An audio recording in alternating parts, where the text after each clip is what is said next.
Welcome back to physics forum. आज हम लोग जेई एडवांस पे बेस्ड एक नया सीरीज शुरू करने जा रहे हैं जिसमें जेई एडवांस को टारगेट करते हुए वैरायटीज़ ऑफ प्रॉब्लम्स को डिस्कस किया जाएगा। जेई मेन पे मैंने ऑलरेडी एक डिफरेंट सीरीज बना रखा है जिसको आप प्लेलिस्ट में देख सकते हैं। तो हम लोग शुरू करते हैं जेई एडवांस सीरीज का पहला problem. But before I start, don't forget to like, share and subscribe to my channel. Also hit the bell icon so that you get notified for all upcoming videos. So with this, let's get started. तो JEE advance series का जो first problem है वो kinematics पे based है और जो problem का स्टेटमेंट है वो कुछ इस तरीके से है। A particle P is initially at a distance d is equal to 16 meter from a fixed point O. The particle P moves with a velocity v is equal to 5 po cap plus 3 I cap, where po cap is a unit vector from P to O at any time t. Initially po cap is perpendicular to I cap, time after which point P meets point O is. अब यहाँ पे चार option है। पहला option है 2 second, दूसरा option 3 second, third option है 4 second and last option है 5 सेकेंड। तो हम लोग देखते हैं इसको कैसे अप्रोच करते हैं। राइट, सबसे पहली बात क्या है यहाँ पर, यहाँ जो कॉम्बिनेशन है वो एक तो आई कैप है, दूसरा यूनिट वेक्टर पीओ कैप है। ठीक है, तो सबसे पहले हम लोग मोशन को एनालाइज करने की कोशिश करते हैं। राइट, और इनिशियली जो सेपरेशन दिया हुआ है 16 मीटर दिया हुआ है, तो लेट्स से कि वो जो फिक्स पॉइंट है वो O है। राइट, एक वेक्टर आई कैप है, तो लेट्स से x मेरा x इस डायरेक्शन में है, इसके अलॉन्ग जो यूनिट वेक्टर है वो आई कैप है। राइट, और दूसरा जो यूनिट वेक्टर है वो पीओ कैप है और initially PO cap is perpendicular to I cap. तो देखा जाए तो इनिशियल जो पोजीशन है, इनिशियल पोजीशन P कहीं यहाँ पर है और ऑब्वियसली जो पीओ कैप है वो इस डायरेक्शन में होगा। नहीं, ये जो होगा पीओ कैप जो होगा ये इधर डायरेक्टेड होगा, इस तरफ डायरेक्टेड होगा पीओ कैप। नहीं, और ये जो डिस्टेंस है, ये जो डिस्टेंस है ये 16 मीटर दिया हुआ है। This is 16 metre initially. अब क्या होगा, अब ये वेलोसिटी दिया हुआ है ना, ये 5 पीओ कैप है, राइट, प्लस 3 आई कैप है।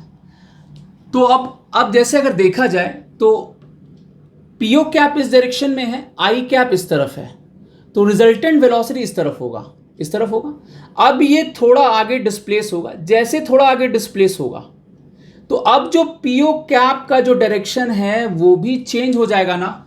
मतलब यहां पर ये है कि ये जो पीओ कैप का डायरेक्शन है वो वेरिएबल होगा, जबकि ये जो आई कैप वाला है वो फिक्स होगा। तो ऑब्वियसली जो ये मोशन होगा ये स्ट्रेट लाइन नहीं होगा, ये कुछ कर्वीलिनियर होगा।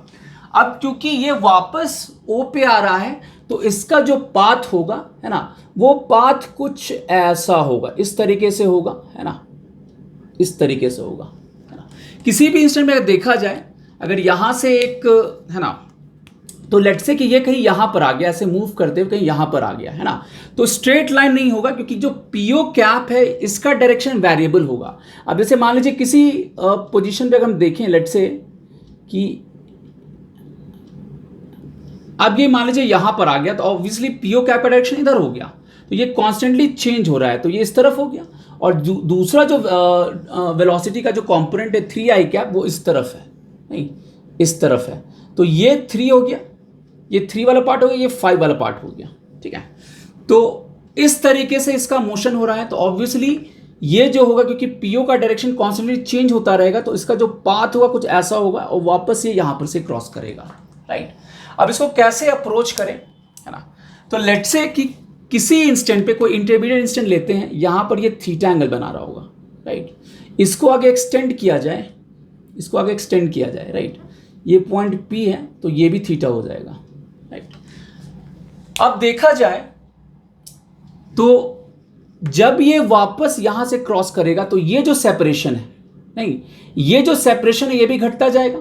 नहीं, और ये लेट्स से कि ये जो सेपरेशन है मेरा, है ना, इसको लेट्स से हम R कहते हैं, किसी इंस्टेंट पे R कहते हैं, तो क्या जो dr/dt होगा, dr/dt, है ना, और इसी डायरेक्शन में अगर हम वेलोसिटी देखें तो 3 का जो कंपोनेंट होगा इस डायरेक्शन में, इस डायरेक्शन का जो कंपोनेंट होगा वो कितना हो जाएगा, 3 cos थीटा।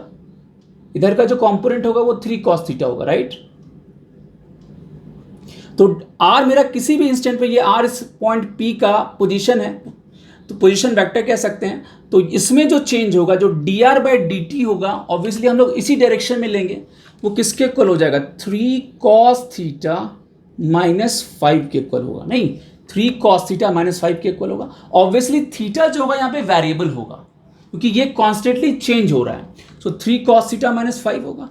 अब यहाँ पर डी आर अगर लिखें तो ये हो जाएगा 3 cos थीटा माइनस 5, ये डी टी हो गया, राइट। और लेट्स से ऑब्वियसली जब ये वापस यहाँ से क्रॉस करेगा, यहाँ से जब क्रॉस करेगा तो आर भी मेरा क्या होगा, जो ये जो इनिशियल सेपरेशन है 60 मीटर से, ये 0 हो जाएगा, राइट। तो यहाँ पर क्या लिखें, तो इनिशियल सेपरेशन 16 था, 16 से ये 0 हो जाएगा। और लेट्स से इसमें जो टाइम लगता है वो टी नॉट है, वो टाइम टी नॉट है। तो डी आर है तो ये कितना हो जाएगा, इसका हो जाएगा -16 इंटीग्रेशन, और यहाँ पर करेंगे तो 3 cos थीटा डी टी, इसको एक्सपैंड कर लें, सो 0 से t naught minus 5 D t, 0 से टी नॉट, ठीक है। तो यहाँ से ये -16 हो गया, 3 cos थीटा डी टी, 0 से टी नॉट, ये -5 टी नॉट हो गया।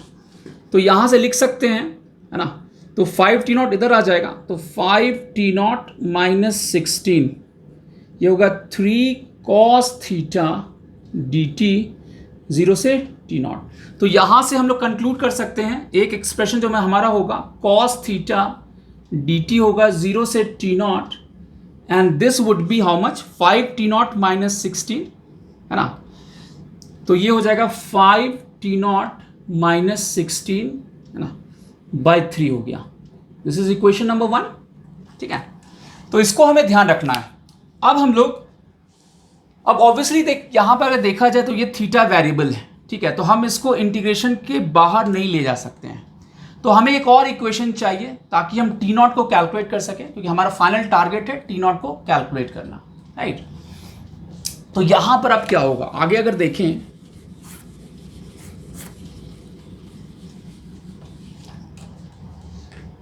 तो अगर हम x के डायरेक्शन में देखें तो x के डायरेक्शन में वेलोसिटी क्या होगा, क्या लिखेंगे, अगर x के डायरेक्शन में देखा जाए और ये पॉइंट भी यहां से स्टार्ट होता है, वापस O से क्रॉस करता है, तो x के अलोंग जो डिस्प्लेसमेंट होगा, displacement along x direction, displacement along x direction जो होगा वो मेरा 0 होगा, करेक्ट।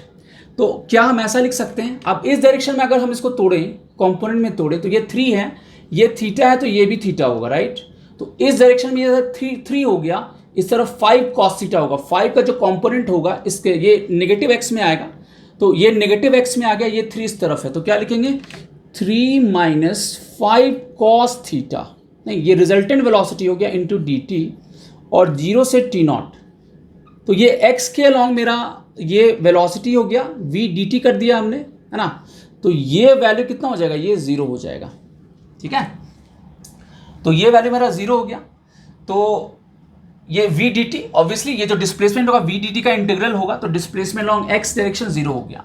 इसको अगर हम फर्दर एक्सपैंड करें तो 3 डी टी, 3 तो कांस्टेंट, ये बाहर आ जाएगा इंटीग्रेशन के, -5 cos थीटा डी टी, 0 से टी नॉट, है ना, इज इक्वल टू 0। तो यहाँ से ये 3 t naught minus 5 cos theta d t, 0 से t naught, is equal to 0 हो गया।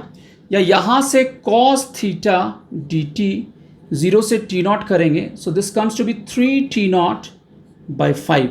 सो दिस इज इक्वेशन नंबर 2। अब हमें क्या करना है, दोनों को इक्वेट कर देना है, दोनों ही इक्वेशन को। तो हमने 2 डिफरेंट कंडीशन से हमने ये इक्वेशन निकाला, है ना, और फिर दोनों को क्या करेंगे, इक्वेट कर देंगे, राइट। तो अब क्या होगा, अब दोनों को इक्वेट करते हैं, राइट। तो इक्वेट कर दें तो क्या होगा, 5 t naught minus 16 by 3, that must be equal to 3 t naught by 5, है ना। क्रॉस मल्टीप्लिकेशन कर लें तो 25 टी नॉट माइनस 80, ये होगा 9 टी नॉट, राइट। इसको इधर ले आए तो 16 t naught is equal to 80 हो जाएगा, या टी नॉट मेरा कितना हो जाएगा, 5 सेकेंड्स, करेक्ट। तो इसका जो करेक्ट ऑप्शन है, करेक्ट आंसर जो है वो है 5 second. Interesting. So that's all for this video. Advance के जे एडवांस सीरीज के नेक्स्ट वीडियो में हम लोग फिर मिलेंगे एक नए प्रॉब्लम के साथ। तो मिलते हैं अगले वीडियो में। Till then take care, good bye.